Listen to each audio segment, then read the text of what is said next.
Good morning, YouTube. How is y'all doing? So, red background is back. Yeah, you know what?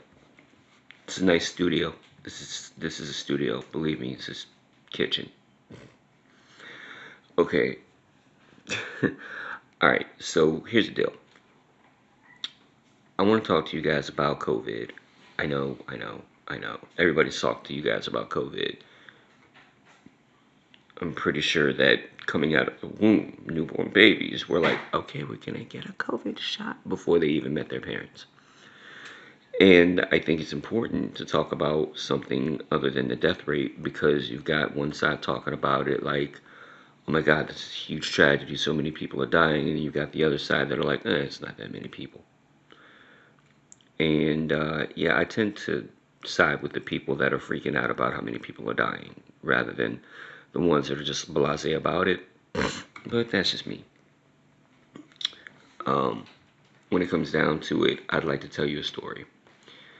So, my nanny and I and my cousin went to went out to eat. I was treated out to eat because I am a guest in these lands. And my nanny and I were talking about how she had a job. She loved her job. She was like the manager of a bank, and she loved her job. And I asked her, "Well, did you retire?" She's like, "Yeah, I kind of had to." And I asked her why. She said, "COVID brain." I'm like, "The hell is that?" So apparently, she got coronavirus and she got sick from it, and it affected her memory. I believe it affected her short term memory.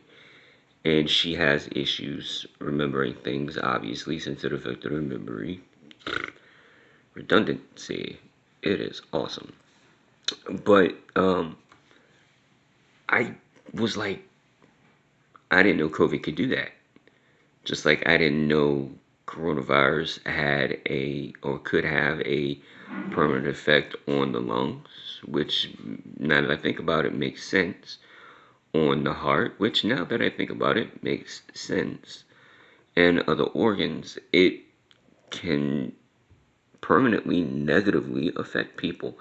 And that's something that anti vaxxers are not talking about. And it's also something that just people who are for vaccinations are not talking about.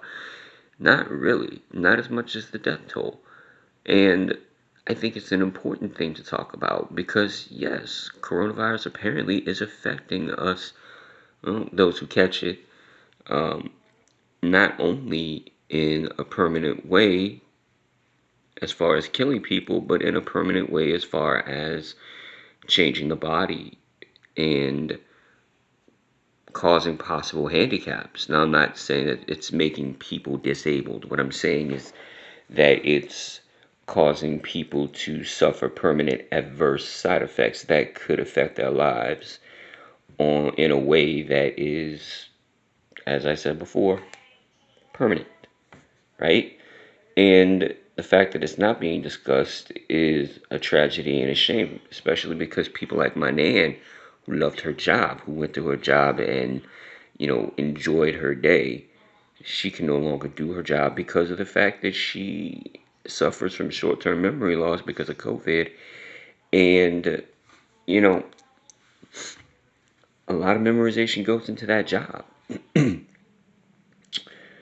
And with this Delta variant, and there's probably going to be an Echo variant. Who knows how many times this damn thing is going to evolve?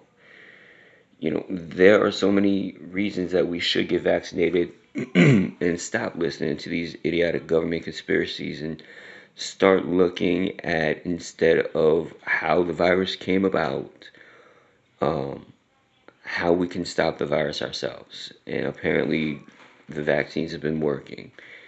And if you want to look at certain statistics like Sweden's population not being as affected, you have to remember in that case, there aren't a lot of elderly in Sweden as compared to the rest of the world. So, yeah, the numbers aren't going to be looking as bad. So, that's another thing. When you guys listen to a source, look up the stats, look up how these stats were gathered, and just check out the whole story. Don't just go by an earful. And remember, if there are things that you don't know about things like, I don't know, COVID, Research. Do your due diligence and make educated guesses, not guesses based on somebody else's so-called education. This is me, sending you love. I miss you guys. Mwah. That's for the ladies out there. For the dudes, deuces.